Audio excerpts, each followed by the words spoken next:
Bonjour mes frères et mes sœurs. Êtes-vous certains de votre salut? Savez-vous si Dieu a vraiment en tête de vous sauver? Avez-vous des doutes parfois? Craignez-vous que vous allez chuter? Autrement dit, vous savez que Dieu vous a appelé dans son Église, Dieu vous a appelé afin que vous puissiez comprendre la vérité, vous ouvrir l'esprit, et il vous donne toute l'aide dont vous avez besoin avec son Saint-Esprit. Mais alors, pourquoi doutez-vous? Pourquoi certains d'entre nous, chaque jour, nous avons des doutes en ce qui concerne notre salut? Qu'est-ce qui nous empêche d'être absolument certains que Dieu nous aime et que Dieu veut nous sauver? Que Dieu ne nous a pas appelés afin que nous soyons perdus? Non! Et ça, c'est le problème. Vous n'avez qu'à vous examiner vous-même. Parfois, dans une journée, vous vous découragez, vous dites « Ouf, j'en peux plus ».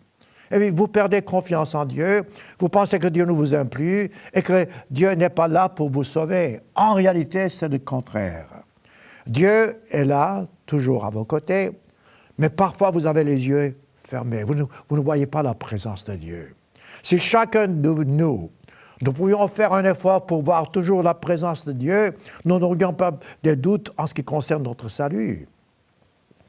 Évidemment, comme toute chose, notre salut dépend des conditions. Toute chose dans la vie est une question de cause à effet. Donc, si vous brisez la cause, il y a des effets qui s'en suivent. Le fait est que Dieu nous a appelés pour être sauvés, un point c'est tout. Il nous donne la force pour pouvoir avancer dans le bon chemin, un point c'est tout. Dieu nous aide toujours à marcher dans la bonne direction, mais dès ce moment-là, c'est votre décision. Vous pouvez accepter l'offre divine, vous pouvez la rejeter. C'est de là, justement, où les doutes commencent. Les doutes sont les résultats de notre manque de foi et en même temps de ne pas observer les lois divines, de ne pas comprendre ce que c'est que l'amour de Dieu qui est toujours absolument dépendable. Alors, je vous repose la question. Êtes-vous certain de votre salut? Sinon, pourquoi pas? Si c'est le cas, pourquoi la plupart du temps dans la journée, si vous êtes comme tout le monde, vous avez des doutes, vous avez des craintes, vous avez toutes sortes d'hésitations? C'est intéressant car si vous étudiez la Bible, si vous suivez vraiment les versets bibliques de Genèse à l'Apocalypse, vous ne pouvez jamais trouver un seul verset où Dieu vous dirait « Je vous ai appelé parce que je ne veux pas que vous ayez la vie éternelle. » Au contraire, Dieu nous dit à travers la Bible qu'il nous a appelés pour que nous puissions avoir la vie éternelle. Donc, ça c'est cette promesse. Dès cette promesse-là, tout le reste est une question de doute humain. Des doutes qui peuvent nous être inspirés par Satan, le diable, mais fait est que si vous cherchez dans la Bible, vous ne trouverez jamais un seul verset qui donnerait justification à vos doutes. Vous savez, le verset le plus connu dans ce qu'on appelle le christianisme, c'est Jean 3, verset 16. Tout le monde connaît ce verset par cœur. « Car Dieu a tant aimé le monde qu'il a donné son Fils unique, afin que quiconque croit en lui ne périsse point, mais qu'il ait la vie éternelle. » Faut-il que je répète? Non. Autrement dit, nous savons tous, nous connaissons ce verset par cœur. Dieu a donné son Fils afin que nous ayons la vie éternelle. Voilà. Écoutez, dès ce moment-là, les doutes n'ont pas de justification. Certes, on peut expliquer pourquoi on a des doutes. La nature humaine, l'influence de Satan, je comprends. Mais c'est là où nous devons faire notre part. Nous devons faire notre part afin de pouvoir lutter contre ces tentations, contre ces doutes. Allons un peu plus loin. Ésaïe. Voyez-vous, dès que je dis Ésaïe, il y a déjà des doutes dans l'esprit des gens, de certaines personnes, parce qu'eux, ils font une division entre l'Ancien Testament et le Nouveau Testament. Là encore, c'est une pierre d'achoppement. Si vous croyez en Dieu, le Dieu de la Bible de l'Ancien Testament est le même Dieu de la Bible du Nouveau Testament. il n'y a pas de différence. C'est le même Dieu. Donc, ce que le Christ dit dans le Nouveau Testament, il le répète dans l'Ancien Testament, sous forme de Seigneur, sous forme de Maître, Dieu, Éternel, etc. Une fois que vous comprenez ceci, voyez-vous, vous aurez une meilleure, je dirais, compréhension du plan divin et vous cesserez de douter de la bonté de Dieu, de son aide. Ésaïe, chapitre 45, verset 22, regardez voir ce que Dieu nous dit. « Tournez-vous vers moi et vous serez sauvés. » Voilà, je dirais, une promesse fantastique. Dieu ne ment pas. Dieu nous dit ouvertement, tournez-vous vers moi, autrement dit, faites ce que je vous dis, soyez le chrétien que vous devez être, et vous serez sauvés. Et on ne peut pas trouver, comment dirais-je, des tours dans ce verset, c'est tellement simple. Quand je suis Dieu, il n'y a point d'autre. Je le jure par moi-même, dit-il, la vérité sort de ma bouche, ma parole ne sera point révoquée. Donc, voilà encore une autre assurance. Dieu vous dit, tournez-vous vers moi et vous serez sauvés.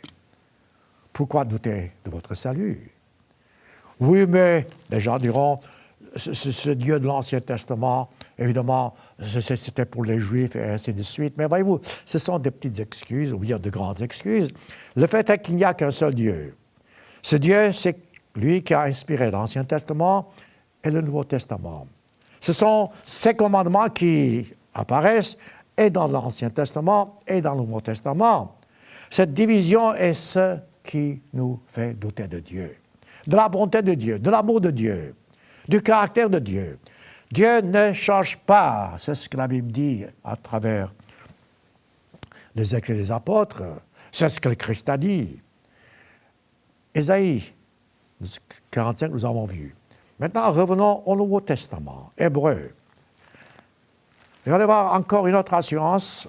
Je dis ceci car avant d'entrer dans le vif du sujet, je veux que vous puissiez voir que nulle part dans la Bible, Dieu ne nous dit que nous ne pourrons pas arriver au but. Au contraire, Dieu veut que nous arrivions au but. Et ce sont ces doutes-là qui vous ruinent votre vie. Le matin, vous vous levez, vous êtes de mauvaise humeur parce que vous avez peur, vous avez des craintes, vous avez peur d'échouer, ou bien de ne pas avoir du succès, ou bien de ne pas réussir. Tout ça, voyez-vous, ce sont des doutes qui vous font douter et de votre vie et de l'intention divine de vous sauver. Car en fin de compte, soyons francs, qu'est-ce qui compte le plus dans cette vie? Aujourd'hui, hier, demain, le travail que vous faites, les amis que vous avez, tout ça c'est bon, mais ça, ce n'est rien à comparer à la vie éternelle. Donc, Dieu nous a appelés pour que nous puissions entrer dans la vie éternelle, c'est ça qui compte. Voilà pourquoi tous nos efforts doivent être dirigés aujourd'hui vers cette direction-là, pour que nous puissions entrer dans la vie éternelle. Hébreux, chapitre 7. Voyez encore une promesse divine. La même promesse qui se répète sous différentes formes. Regardez voir comment Dieu nous donne cette assurance qu'il veut que nous soyons sauvés.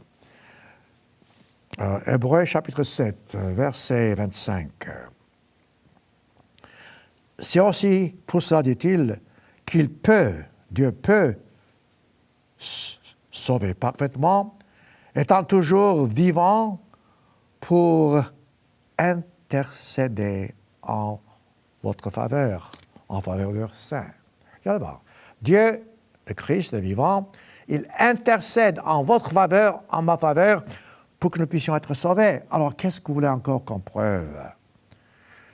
Prenez 1 Timothée chapitre 2. À l'époque, comme vous savez, le Nouveau Testament n'existait même pas, encore n'était pas encore écrit, il y avait des fragments. Mais Paul écrit à Timothée, qui était son disciple, il dit ce que c'est que la Bible, évidemment, et en même temps, comment avancer dans la bonne direction pour être sauvé. 1 Timothée, chapitre 2. Je tourne les pages, parfois les pages de ma Bible se collent. Alors, regardez voir 1 Timothée, chapitre 2. Disait ceci en toute franchise, sans arrière-pensée. Que vous soyez chrétien ou autre, ça n'a pas d'importance. Que vous ayez une compréhension de la Bible ou non, ça n'a pas d'importance. Pour comprendre ce verset, j'entends. Alors, quelles que soient vos croyances, regardez voir ce que la Bible dit. 1 Timothée chapitre 2, verset 1. Paul écrit sous l'inspiration divine, j'exhorte, dit-il avec force, avant toute chose, à faire des prières, des supplications, des enquêtes, des actions de grâce, etc., pour tous les hommes. 1 Timothée chapitre 2, pour tous les hommes, pas pour les chrétiens seulement, pour tous les hommes, pas seulement pour vos amis, les membres de votre famille, pour tous les hommes. Et dit-il, pour que nous puissions, pour les rois, pour tout le monde, pour que nous puissions donc faire ce travail, je paraphrase. Ensuite, regardez ce qu'il ajoute, et ça c'est important. Il dit, cela est bon et agréable aux yeux de Dieu, verset 3. Notre Sauveur qui veut que tous les hommes soient sauvés. C'est formidable. Dieu suprême qui veut que tous les hommes soient sauvés et parviennent à la connaissance de la vérité. Alors, c'est ce même Dieu, c'est ce Dieu-là qui vous a appelé et qui veut que vous soyez sauvés, évidemment, puisqu'il vous a appelé, il vous donne son Saint-Esprit. Pourquoi, dans ce cas-là, avoir des craintes, des doutes? Je répète, c'est notre nature humaine. Nous regardons autour de nous, nous nous comparons aux autres. Nous voyons le succès de certains, nous nous décourageons. Nous constatons notre propre échec, nous nous décourageons. Nous ne pensons pas, nous ne comprenons pas, nous ne pouvons pas nous rendre compte que c'est Dieu qui fait tout à travers nous si nous nous soumettons à lui. Nous sommes peut-être et sûrement moins capables que d'autres personnes, ça n'a aucune importance. Faites ce que vous pouvez faire dans vos moyens et vous serez récompensés. Si vous avez des doutes pour votre salut parce que vous ne le faites pas autant que d'autres personnes, oubliez-le.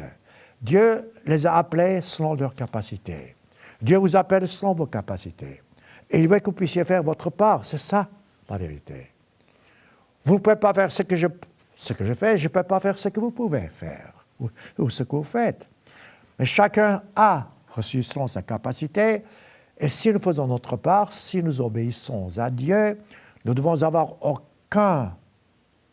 aucune raison pour douter de notre salut. Revenons à l'Ancien Testament une fois encore, Psaume, chapitre 118. C'est intéressant, nombreux sont les chrétiens qui se tournent vers les psaumes lorsqu'ils sont en désarroi ou bien désemparés, ou bien tristes, ou bien découragés. Ils trouvent dans les psaumes, et c'est juste, de l'inspiration. Et pourtant, c'est l'Ancien Testament. Et pourtant, c'est David qui a écrit. D'accord. Le psaume, comme le reste de la Bible, fait partie de la parole de Dieu. Le même Dieu qui a inspiré les apôtres a inspiré David à écrire, en ce qui concerne notre salut, en ce qui concerne nos craintes, ce qui suit. Psaume 118, verset 7. Regardez voir comment cette force, prenons 6. Psaume 118, verset 6. L'Éternel est pour moi, je ne craindrai ou je ne crains rien. Ne tâchez pas de trouver des petites exceptions, ou bien oui, mais. Il n'y a pas de mais. La plupart du temps, vous raisonnez avec oui, mais. Et c'est vrai. Vos raisonnements, vos doutes sont souvent basés sur oui, mais. Dites oui, laissez tomber le mais. Vous verrez la différence. Dieu vous dit, l'Éternel est mon sauveur, donc, et je me réjouis de mes ennemis. Autrement dit, je me tiens fort. Verset 8. Mieux vaut chercher un refuge en l'Éternel que de se confier à l'homme. Mieux vaut chercher un refuge en l'Éternel que de se confier au grand. Ce n'est pas un roi terrestre qui va vous sauver. Ce n'est pas un président, ce n'est pas un chef, ce n'est pas votre patron qui doit vous sauver. Ce n'est personne au monde qui pourrait vraiment vous donner la vie éternelle. Le seul être qui peut vous rendre éternel à la vie. Un être éternel, c'est Dieu, le Christ. Donc soumettez-vous à lui, faites sa volonté. Vous savez quoi? Maintenant que j'ai dit ceci, je peux vous dire franchement que j'ai terminé ce sermon. Et c'est vrai, c'est le commencement et la fin de ce sermon parce que c'est la vérité, ce que je vous dis maintenant. Le reste, ça peut vous aider à comprendre davantage, mais j'ai déjà couvert le sujet. Autrement dit, faites ce que Dieu vous dit, obéissez-vous à ses commandements, faites votre part, et vous n'avez pas besoin de craindre, d'avoir des doutes. Bon, je sais qu'il faut continuer, il faut expliquer, bien, donc je m'en vais, je vais continuer. Maintenant, pensons un peu pourquoi nous doutons. Pourquoi le oui, mais, ou bien non, mais. Eh bien, je vous dirai pourquoi. Tout simplement parce que nous avons cette nature humaine en nous. La nature humaine n'a pas la force nécessaire sans l'aide divine. Et cette nature humaine, aujourd'hui, est encore influencée par Satan le diable qui ne veut pas que tous les hommes soient sauvés. Voilà la différence. Satan voudrait détruire, Dieu veut construire. Satan est un destructeur, Dieu est un constructeur. Satan veut que nous mourions parce qu'il va mourir, pour ainsi dire. Il va disparaître de la circulation, tandis que Dieu veut que nous vivions à jamais. Voilà, c'est cette lutte-là, que Satan, par sa force, et là de la force, nous influence et nous décourage. Tout ce qui est doute vient de Satan. Tout ce qui est force de caractère, nous est inspiré par Dieu. Lorsque vous pensez à la vie éternelle, n'ayez aucun doute dans votre esprit. Ces doutes qui viendront autour de vous, viennent de Satan, rejetez-les. Ce qui est triste, c'est que l'influence de Satan s'est fait sentir en ce bas monde dès le commencement. Et c'est logique parce que Satan, à l'époque, avant même que l'homme ait été créé, Satan était le roi sur cette terre sous le Christ, sous l'éternel Dieu. Satan était au-dessus des anges. Il contrôlait les anges. Ça, c'est une autre histoire. Vous trouverez dans Ésaïe chapitre 14, Ézéchiel chapitre 28. Ça, je laisse de côté. Mais lorsque Satan s'est rebellé contre Dieu, parce que toute cette gloire est entrée et a vraiment fait enfler Satan, à l'époque il s'appelait Lucifer. Donc Lucifer est devenu Satan. Dès ce moment-là, il a perdu son trône, pour ainsi dire. Il a encore la puissance jusqu'à ce que le Christ revienne. Mais maintenant, Satan est capable d'influencer les gens, de les décourager. De vous décourager, vous, de me décourager, moi. Mais vous ne devez pas le laisser vous décourager, moi non plus. Comprenez-vous? Alors, dès que vous avez, je répète, des doutes, éloignez-vous de ça, tournez-vous vers Dieu, comme Dieu a dit dans Isaïe, tournez-vous vers moi. Regardez ce qui s'est passé. Pouvez-vous me dire, dans la Bible, que Dieu a créé Adam et Ève pour les détruire? Mais pensez-y, et vraiment Dieu a-t-il dit dans Genèse, je vous crée, vous, l'homme et la femme, parce que je veux que vous mouriez. Mais écoutez, pourquoi les a-t-il créés? Au contraire, il a créé Adam et Ève pour que Adam et Ève puissent se jouir, se réjouir dans cette vie, puisqu'ils puissent avoir une vie heureuse et puissent, à la rigueur, un jour, avoir accès à la vie éternelle, l'arbre de la vie, dans Genèse. Alors, qu'est-ce qui s'est passé? Dieu a dit à Adam et Ève, écoute, sois heureux, multiplie-toi et cultive le jardin. Et Dieu a dit à Adam et Ève, vous ne toucherez pas à un certain arbre, la connaissance du bien et du mal, car, dit-il, le jour où tu en mangeras, ou bien vous en mangerez, vous mourrez. Alors, l'ordre est strict, c'est clair. Qu'est-ce qui se passe? Lucifer, devenu Satan, se présente devant l'homme, le couple. Il dit, vous savez, Dieu vous a menti. Vous ne mourrez pas. Voilà ce mensonge qui a été la cause, je dirais, de la destruction de cette paix sur cette terre. Dieu avait dit que si nous désobéissons à ses ordres, nous mourrons. Satan a dit, non, ce n'est pas vrai. Vous désobéissez, vous vivrez quand même. Et vous savez quoi? C'est cela le commencement des douleurs de l'homme. C'est ici le commencement des doutes, des craintes, des peurs. Car vous faites ce que vous pensez, ou bien ce que Satan vous inspire. Dès ce moment-là, vous êtes en désarroi. Vous vous coupez de Dieu. C'est ce qui s'est passé. Je ne sais pas combien de temps vous avez vu Genèse, chapitre 3. Parce que je dis, cherchez dans la Bible, vous ne trouverez pas que Dieu a créé l'homme et la femme pour les détruire. Non. Mais alors, regardez voir. Lorsque Dieu a créé le premier couple, Dieu parlait au premier couple. Il s'entretenait avec eux. Il leur avait dit même, écoute, prends les animaux et puis nomme-les, donne-leur un nom à chaque animal, j'accepterai ta proposition. Genèse chapitre 2. Qu'est-ce qui se passe? Donc, il y avait une conversation ouverte entre Dieu et Satan et le couple. Mais une fois que le couple s'est détourné de Dieu, une fois que le couple s'est détourné des commandements de Dieu, qu'est-ce qui se passe? Regardez voir. Genèse chapitre 3.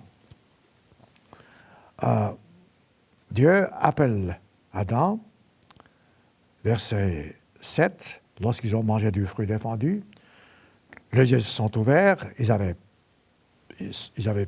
noté qu'ils sont nus. Là, compris, la honte est entrée dans leur esprit.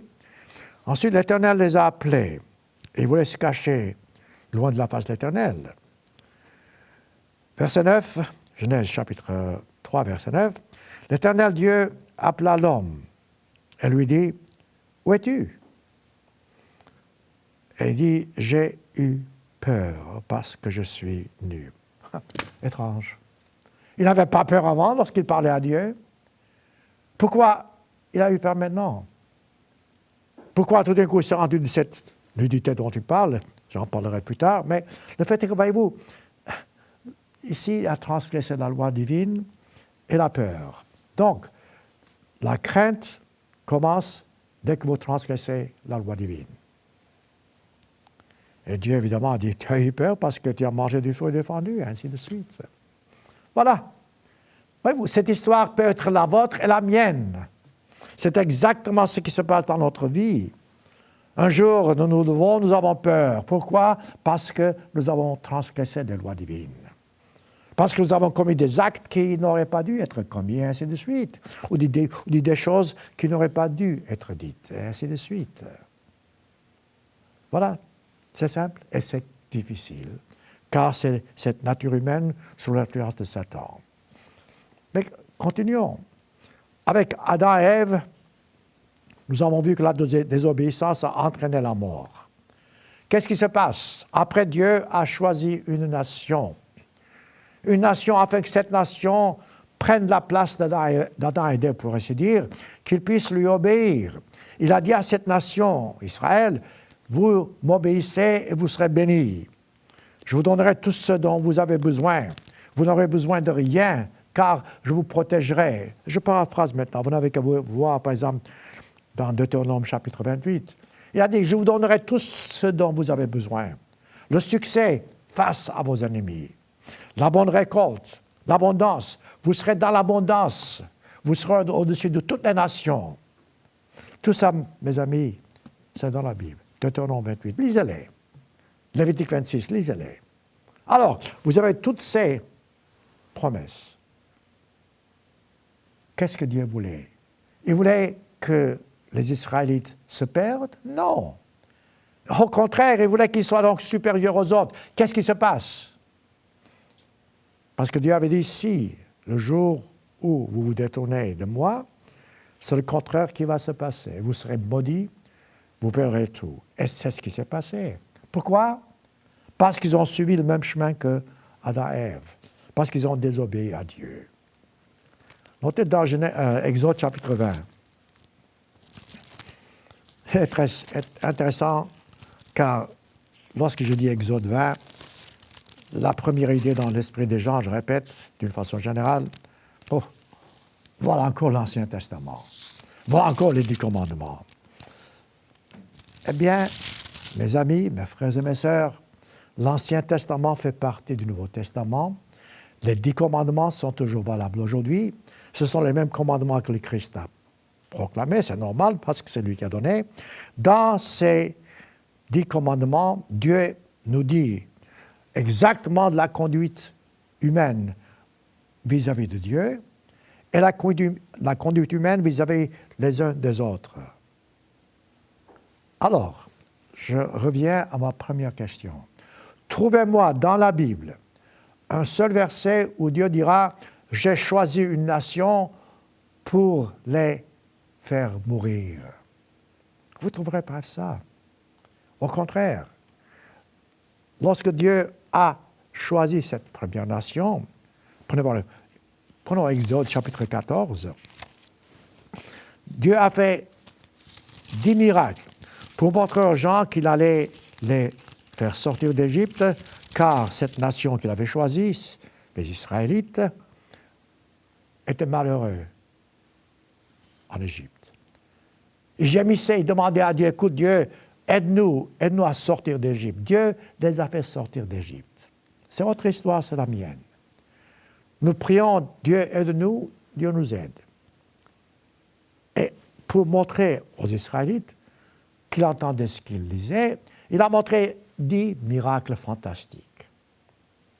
Alors, je vous pose la question, en toute sincérité, pouvez-vous dire vraiment que Dieu a fait sortir les Israélites d'Égypte pour les faire tuer? Non, évidemment pas, ça serait idiot. Et pourtant, c'est ce qu'ils ont fait. Regardez voir. Après 10 miracles, Exode 14,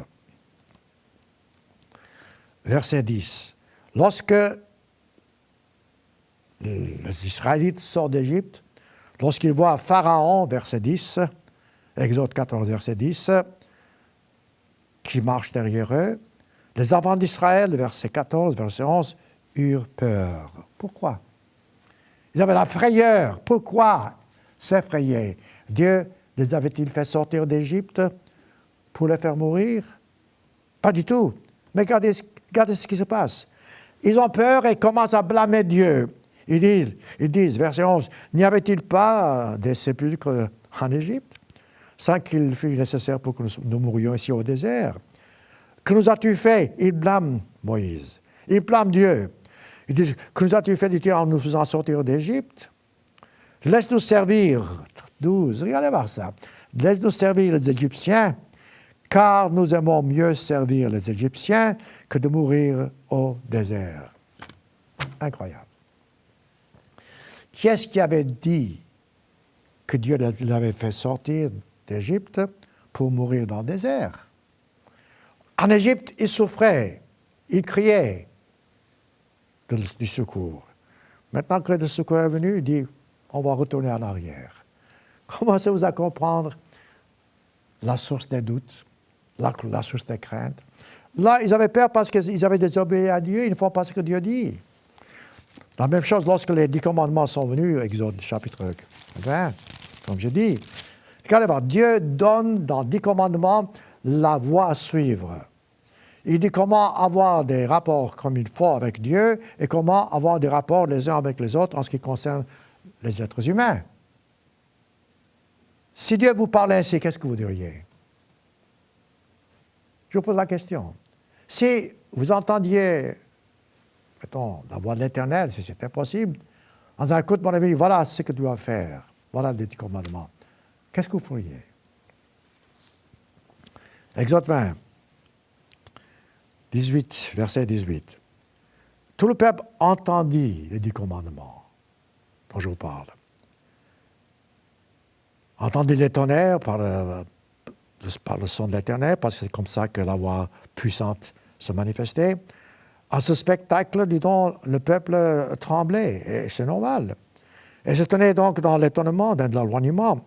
Alors, il dira à Moïse, verset 19, « Parle-nous toi-même, et nous t'écouterons, mais que Dieu ne nous parle pas, de peur que nous mourions. » C'est idiot. De peur que nous mourions, mais écoutez, c'est idiot. Dieu leur parle pour montrer la voie de la vie éternelle. Ils disent à Moïse, écoute, on ne veut pas que Dieu nous parle, on a peur de Dieu, mais tu nous parleras.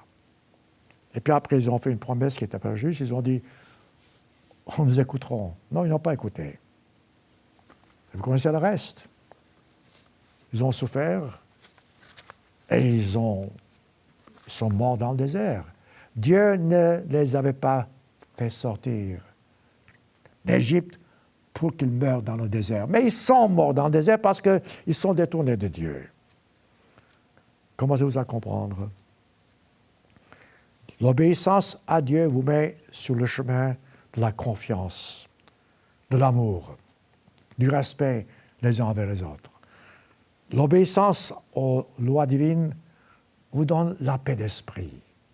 Parce que vous savez que vous êtes protégés. Vous êtes protégés par les lois divines. Vous êtes protégés par la force divine, par le Saint-Esprit de Dieu. Mais lorsque vous vous détournez de Dieu, comme je dis par exemple dans Deutéronome chapitre 28, lisez le chapitre, vous verrez que c'est la catastrophe. Tout va très bien, tout va très mal. Voilà. Voilà pourquoi nous avons des doutes. Voilà pourquoi nous avons des craintes. Voilà pourquoi nous disons, oui, je suis d'accord, mais. Eh bien, mes frères et mes sœurs, mes amis, laissez tomber ce mais. Si Dieu vous dit quelque chose, faites-le. Sans trouver des exceptions. Vous verrez la différence. C'est quelque chose que le premier couple n'a pas fait. C'est quelque chose que la première nation n'a pas fait. Et c'est quelque chose qui dépend de vous. Si vous voulez faire ou non, vous êtes seul maître de cette décision. Satan a ses moyens pour vous séduire. C'est très facile. Écoutez, vous êtes humain, je suis humain. Vous êtes sujet aux tentations, je le suis en même temps. Je vois quelque chose qui me plaît, je convoite. C'est humain, c'est la nature humaine. Et tout ça sous l'influence de Satan. Plus je convoite, plus Satan me poussera à convoiter. Plus je fais les choses à ma façon, plus Satan me poussera à faire les choses à ma façon. Plus je me soumets à Dieu, plus Satan se tâchera de me faire détourner de Dieu. Voilà pourquoi je répète la différence. Ce sont des outils dont Satan se sert. Satan se sert de la convoitise. Regardez autour de vous. Regardez le commerce, la publicité. Mais tout est fondé sur la convoitise. Si cette convoitise vous attire, évidemment, vous serez donc un instrument entre les mains de Satan. Mais c'est partout aujourd'hui. D'autre part, si vous vous détournez de la convoitise, vous vous approchez de Dieu. Le mensonge est un autre outil dont Satan se sert. Vous savez, je ne sais pas si vous êtes d'accord ou non, mais je suis sûr que la plupart du temps, vous mentez d'une façon ou d'une autre sous des excuses. Oh, c'est un petit mensonge. Oh, ce n'est pas grave. Il n'y a pas de petit mensonge. Il n'y a pas un mensonge blanc ou bien bleu ou bien rouge. Un mensonge est un mensonge. Et nous nous excusons souvent par des mensonges. Nous nous justifions par des mensonges. Nous nous agrandissons par des mensonges. Voilà, ce sont des outils dont Satan se sert, je répète, que ce soit mensonge, que ce soit convoitise, que ce soit du vol. Vous savez quoi? L'autre jour, je lisais, c'est intéressant, l'époque de Noël est l'époque où il y a le plus de vols en ce qui concerne dans les magasins. Les gens vont acheter des traînes, des cadeaux à l'équation de Noël, et voilà, tout en achetant des étrennes, ils volent. Il n'y a plus de vols dans les magasins, il paraît qu'il y a 10% des achats, entre guillemets, sont des vols. Et pourtant, on célèbre censément une fête chrétienne. Tout ça, ça se fait sous l'influence de Satan. Vous et moi, nous devons être forts, toujours nous tenir sur la voie que Christ a tracée devant nous et nous éloigner de cette tentation. Il y a toujours là, cette tentation. Vous savez, je sais, j'ai vécu assez longtemps dans ma vie, je sais que la tentation est réelle. En toute chose, le succès, ça peut monter à la tête de tout le monde. Souvent, regardez-moi les présidents que nous avons dans tous les pays. Tout d'un coup, ça saute à la tête. Oh tiens, je suis grand, je peux faire tout. Il y a beaucoup d'exemples dans la Bible où des rois ont dit, voilà, je suis grand. Et Dieu les a écrasés. Dieu peut écraser tous ces grands, entre guillemets, y compris vous, et y compris moi. Donc, soyons humbles devant Dieu et éloignons-nous des instruments de Satan pour nous soumettre aux lois divines. Je vous ai dit il y a quelques instants, les gens, d'une façon générale, les chrétiens, j'entends, n'ont pas de respect pour l'Ancien Testament, sauf pour les psaumes, proverbes. Parce qu'ils pensent que les commandements de l'Ancien Testament, c'est pour les Juifs. D'abord, vous ne trouvez ça nulle part dans la Bible. Ensuite, les Juifs sont des hommes, des êtres humains comme vous et moi. Les commandements qu'ils ont reçus, essentiellement, ou les commandements donnés aux Israélites, essentiellement, s'adressent à nous parce que nous sommes des êtres humains. Donc, les commandements divins sont pour les êtres humains, que ce soit dans l'Ancien Testament ou dans le Nouveau. Il n'y a pas de différence. Dans l'Ancien Testament, les gens n'avaient pas la compréhension spirituelle, je comprends. Ils savaient ce que c'était que de ne pas commettre l'adultère, physiquement parlant, mais non pas dans l'esprit.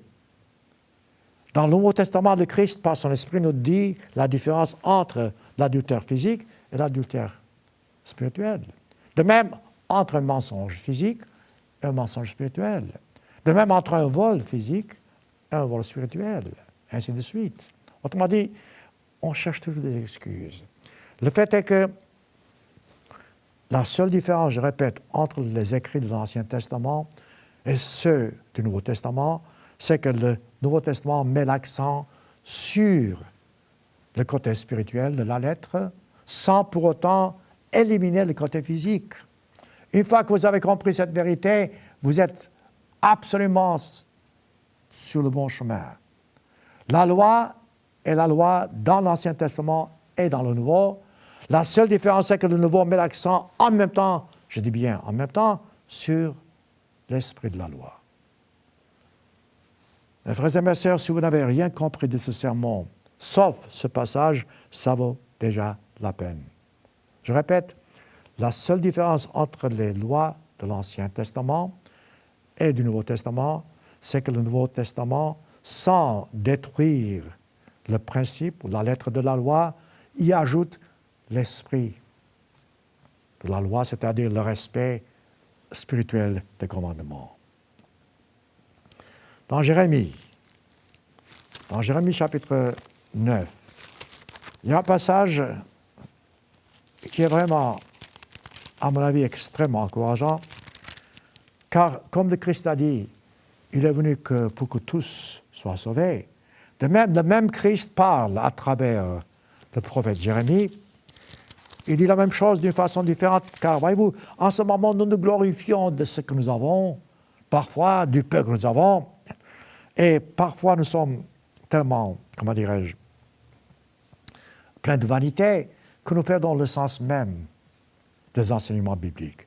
Regardez ce que Dieu dit par la bouche de Jérémie, chapitre 9, verset 23. Ainsi parle l'Éternel, que le sage ne se glorifie pas de sa sagesse. Et pourtant, regardez autour de vous aujourd'hui. Regardez ces savants qui ont inventé tellement de choses, ils sont fiers d'eux-mêmes. L'homme du 20e siècle, du 21e siècle, est tellement fier de de ces achèvements. Nous avons inventé toutes sortes de choses, des ordinateurs, les avions à réaction. Nous pouvons aller à la Lune et revenir. Fantastique. Donc, voyez-vous, tout comme Lucifer, tout d'un coup maintenant les gens se croient très importants. On n'a plus besoin de Dieu, on peut faire tout. Et l'attitude.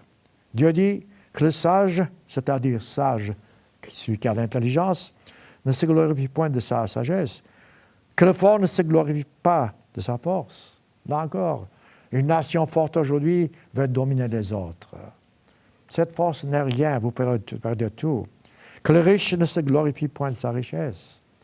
C'est ce que je vous disais. Écoutez, peut-être vous êtes très riche ou bien vous avez beaucoup de talent, mais tout ça, d'abord, vient de Dieu, parce que c'est lui qui vous donne. Et tout ça, c'est rien. Aujourd'hui, vous l'avez, demain, vous le perdez tout. Voilà pourquoi Dieu dit que le riche ne se glorifie point de sa richesse, mais, verset 14, voilà le secret, que celui qui veut se glorifie d'avoir de l'intelligence, de la sagesse et de me connaître. De savoir que je suis l'Éternel Dieu. Ah? Vous avez entendu? Dieu dit, si vous voulez vraiment vous glorifier de quelque chose, dites que vous comprenez la Bible, que vous êtes proche de Dieu, vous aimez Dieu, vous comprenez de Dieu, et vous voulez le suivre. De savoir que je suis l'Éternel qui exerce voilà maintenant le caractère de Dieu. Qui est Dieu? Voilà. Qui exerce la bonté, le droit et la justice sur la terre. Et c'est le cas? Lorsque vous doutez, est-ce que vous avez ce sentiment? Probablement pas. Vous commencez à douter du droit, de la bonté de Dieu. Donc, si vous avez cette certitude, vous pouvez vous glorifier de cette connaissance. Il dit, de Dieu qui exerce la bonté, le droit, la justice sur la terre, c'est à cela, dit-il, que je prends plaisir, dit l'Éternel Dieu. Alors, revenons à notre sujet. Que craignez-vous? Le matin, vous vous levez, vous êtes malade. D'un coup, vous vous rendez compte que non, il y a quelque chose qui ne va pas.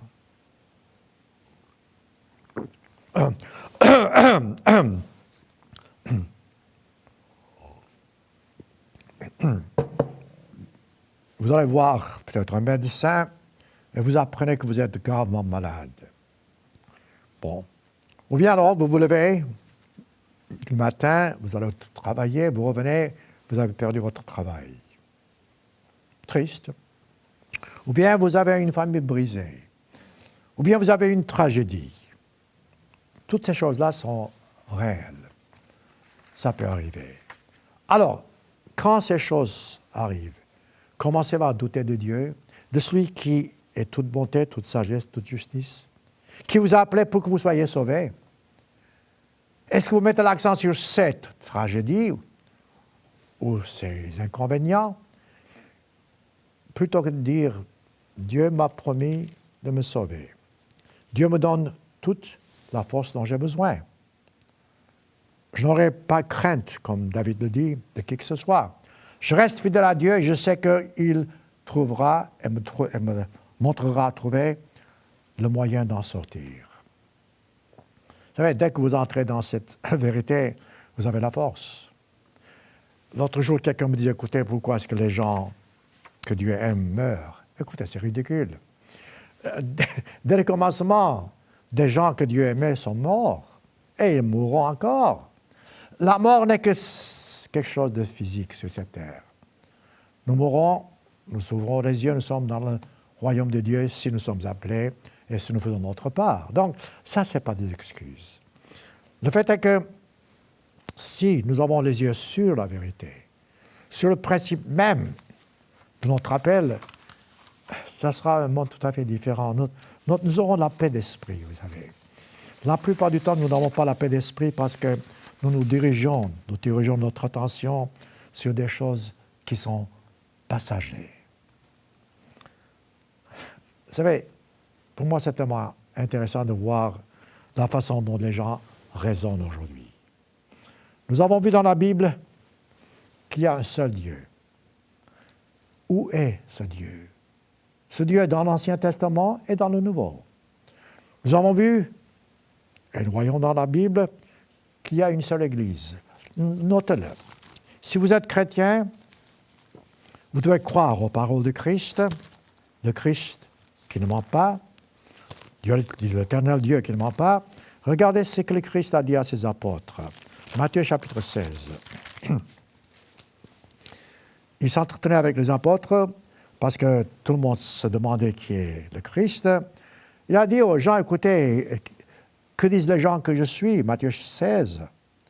Et certains ont dit, tu es Jean-Baptiste, tu es Ésaïe, tu es Jérémie.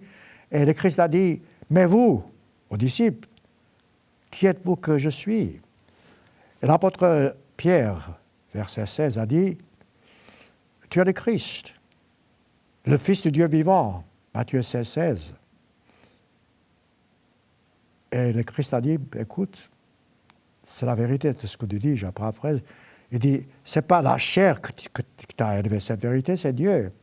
Ensuite, il a fait une promesse. Il dit, tu es Pierre, tu es un homme, mais dis-tu sur le rocher, parce que ce mot Pierre ici, en grec, c'est ça, il dit, je bâtirai mon église. Regardez voir ça. Le Christ bâtira son église. Verset 16, sur le rocher, sur le Christ même. Il n'a pas dit, je bâtirai mes églises. Il y a une seule église. Et c'est sous l'influence de Satan que les gens se sont construits plusieurs milliers, entre guillemets, d'églises. C'est Satan qui a créé cette confusion en matière de religion. Il y a une seule église, un seul Dieu. Si vous avez cette compréhension, vous n'aurez jamais peur de quoi que ce soit. Vous n'aurez jamais oui, mais. Je dis, j'entends tellement ce oui, mais. Je parle à quelqu'un, mettons, et c'est arrivé souvent, qui est en difficulté. Je tâche de lui expliquer ce que je fais maintenant. Il écoutera, il dira, oui, je comprends très bien. Mais vous, ça commence, mais vous ne comprenez pas. C'est ça qui nous faiblit, voyez-vous. Éphésiens chapitre 4. Éphésiens chapitre 4. Voilà encore une vérité absolue. Il est temps que nous puissions vraiment y réfléchir et croire et agir en conséquence. L'apôtre Paul, à l'époque, était prisonnier et il parle justement de la vérité. Il parle de l'amour, de la paix. Il dit, verset 4, il dit, il y a un seul Dieu, il y a un seul corps, un seul esprit. Comme aussi dit-il, vous avez été appelés à une seule espérance. Voyez-vous, il n'y a pas 3, 4, 5 différentes espérances, ou bien différentes églises. Je parle maintenant de la véritable église. Par votre vocation, il y a un seul Seigneur, un seul Dieu, une seule foi, un seul baptême. Verset 5, verset 6. Un seul Dieu, Père de tous, au-dessus de tous, parmi tous. Voilà l'église dont on parle. Et maintenant, regardez autour de vous. Qu'est-ce que vous constatez? Même au sein du christianisme, il y a plusieurs centaines de religions. Je parle pas maintenant d'autres religions.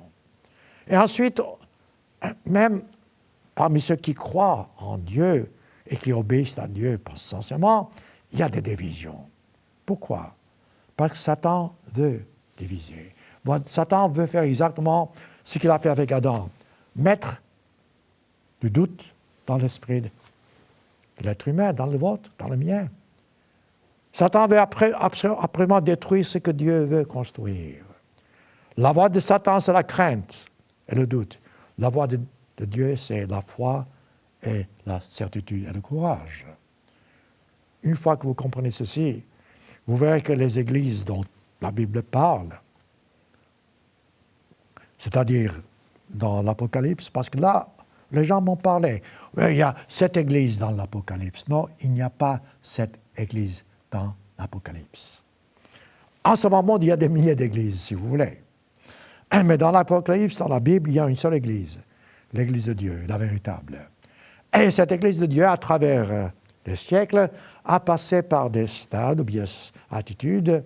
Voilà pourquoi, à l'époque du Christ, lorsque l'apôtre Jean a écrit aux 7 églises dans l'Apocalypse, il a décrit l'état de chaque église, l'état d'attitude.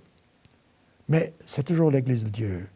Les 7 églises, ce n'est pas mon sujet aujourd'hui, je répète, je ne vais pas analyser ce sujet, mais les 7 églises décrites dans l'Apocalypse démontrent les 7 attitudes de l'église de Dieu. Selon l'époque, selon l'âge, selon l'endroit, ces églises avaient une attitude différente et Dieu donne à chaque église, l'église de Dieu toujours, des recommandations précises. Je vais terminer avec ça, sans entrer, je répète, dans les détails, parce que c'est un sujet tout à fait différent. Quand on va dans Apocalypse chapitre 2, Apocalypse chapitre 2, le Christ parle, d'abord chapitre 1, le Christ parle de lui-même, de son rapport avec l'Église, et chapitre 2 et chapitre 3, le Christ inspire l'apôtre Jean à écrire l'état de chaque phase de l'Église à l'époque.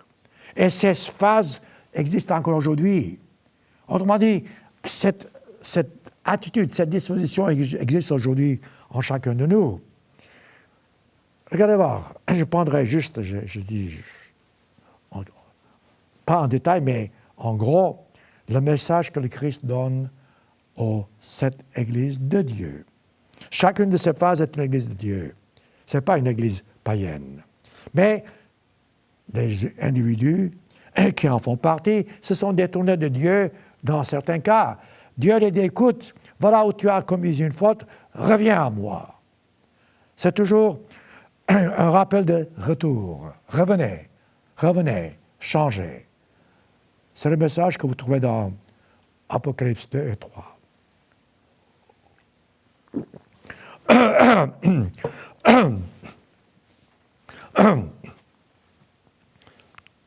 Apocalypse 2, l'église d'Éphèse.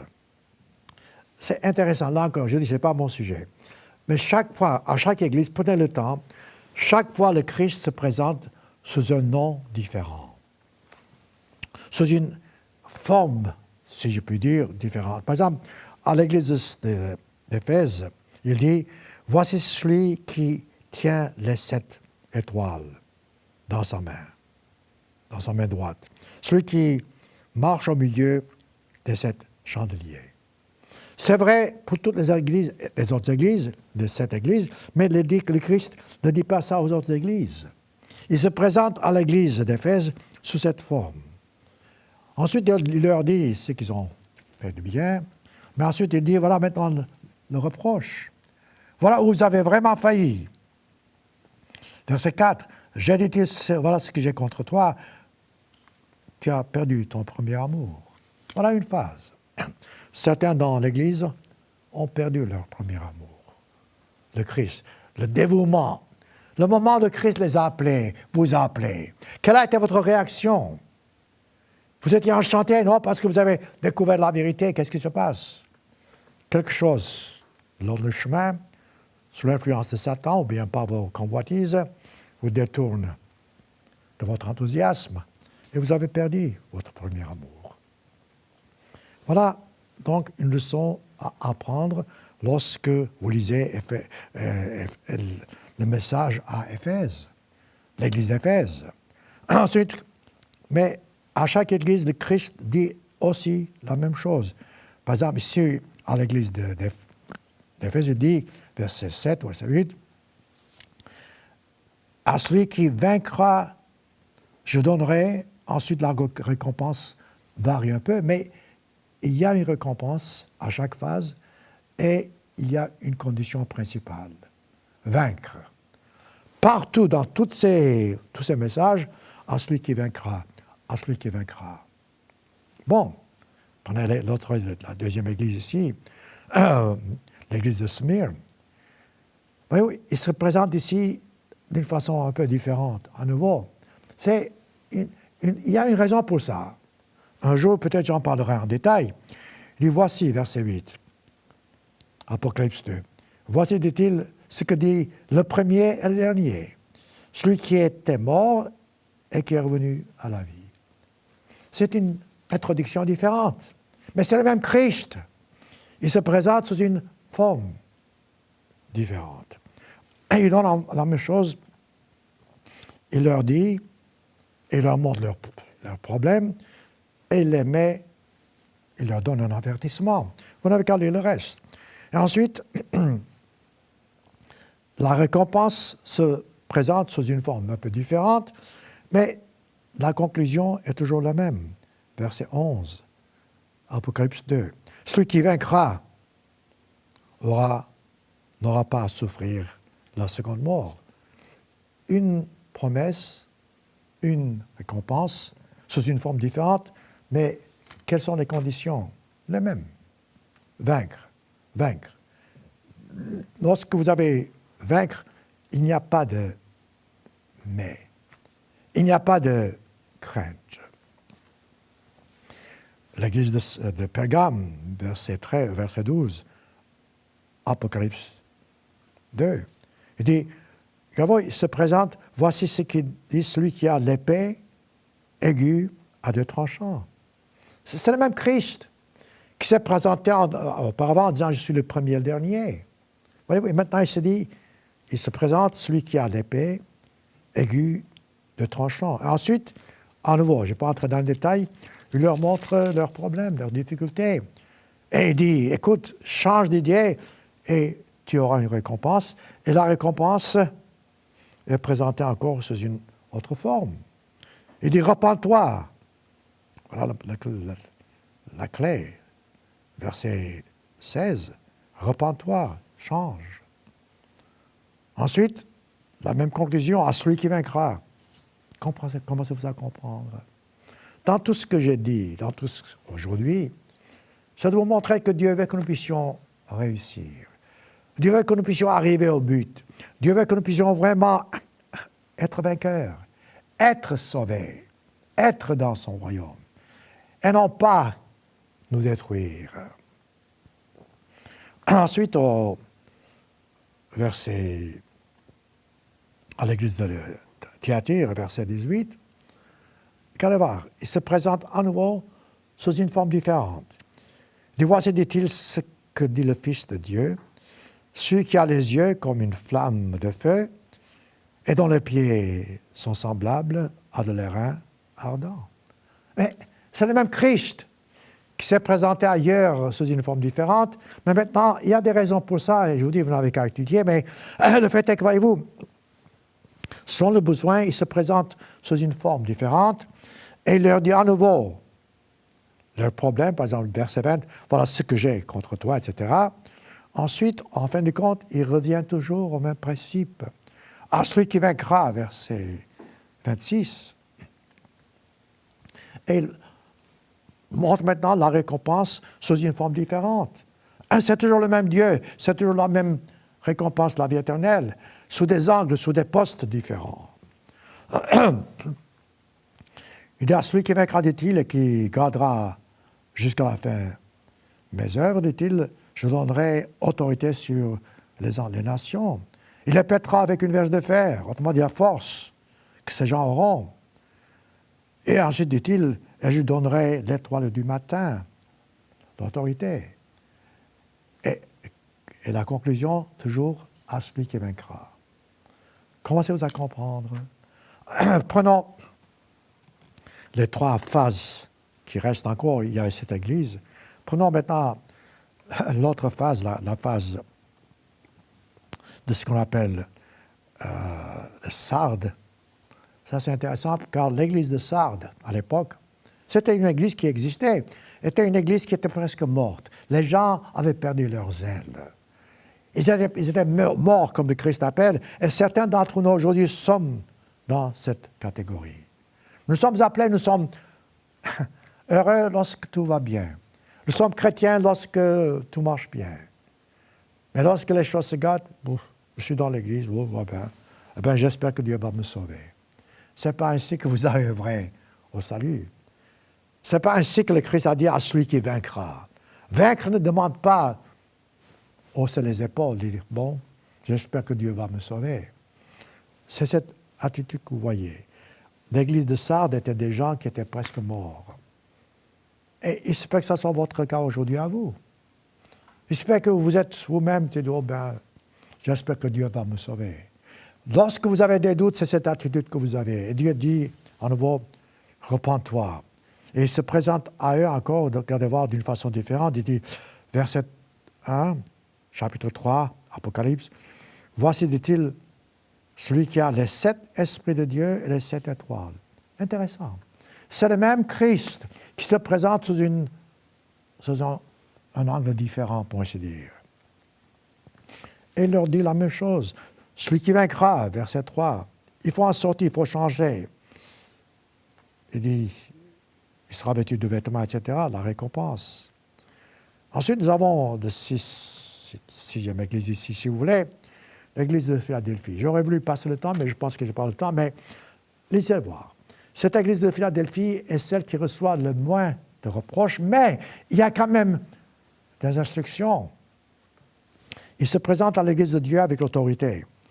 Il dit, voici, l'église de Philadelphie, verset 7, Apocalypse 2, il dit, voici, dit-il, non, 3, je m'excuse, Apocalypse 3, voici, dit-il, ce que dit le Saint, le véritable, celui qui a la clé de David, celui qui ouvre et personne ne ferme, celui qui ferme et personne n'ouvre. Autrement dit, là encore, il vous donne ici la puissance du Christ. Puissance que le Christ donne à cette Église, à cette phase de l'Église. Alors, qu'est-ce qu'il dit ici? Lisez-le vous-même. Il y a 2 choses principales avant de conclure. Il dit, écoute, tu as quelque chose que j'aime et c'est quelque chose, tu dois le garder. Il dit, parce que, verset 10, Apocalypse 3, verset 10, parce que tu as gardé la parole de la persévérance en moi. Mes frères et mes sœurs, tâchez de comprendre. Tâchez vraiment de vous concentrer à cette instruction divine. Parce que tu as conservé la parole, parce que tu t'es pas faibli, parce que tu as été fidèle à Dieu. Il dit, parce que tu as gardé la parole de Dieu, dit-il, je te garderai aussi à l'heure de la tentation. De quoi est-ce qu'on parle? Nous aurons bientôt des jours de détresse comme jamais auparavant. Le Christ nous promet de nous garder, de nous préserver. Il dit, si tu gardes cette parole, voilà, donc la recommandation importante, si tu gardes cette parole, je te préserverai aux jours de détresse. Et ces jours de détresse sont juste devant nous. Ensuite, il dit quelque chose d'autre. Il dit, voici, dit-il, bientôt, dit-il, je viens. Retiens ce que tu as. Verset 11. C'est malheureusement ce que certains n'ont pas fait dans cette église de Philadelphie. Ils n'ont pas retenu ce qu'ils avaient. Il dit, retiens ce que tu as pour que tu ne perdes pas ta couronne. Et la même récompense, celui qui vaincra jusqu'à la fin sera récompensé. Commencez à comprendre. Tout ça pour vous expliquer, non, il n'y a pas de raison de douter de Dieu. J'ai pris seulement, vous savez, en vitesse, les 7 phases de l'Église de Dieu. Prenez le temps d'étudier les promesses, la façon dont le Christ se présente. Et ensuite, dites-vous à vous-même, vraiment, est-ce que je crois à la Bible? Est-ce que je crois en Dieu? Est-ce que j'ai confiance en Dieu? Vous vous regardez, vous dites, mais qui suis-je? À comparer aux autres, peut-être vous n'êtes absolument rien. À comparer aux grands de ce monde, vous n'êtes peut-être rien. Même à comparer à vos voisins, vous n'êtes rien. C'est possible. Et ces sentiments de qui suis-je, pourquoi moi, créent en vous des doutes. Mais dissipez ces doutes par ce que je viens de vous dire et par une parole fantastique du Christ, de persévérance, car le Christ veut que nous persévérions. C'est ça le secret. À celui qui vaincra, à celui qui arrivera jusqu'au bout.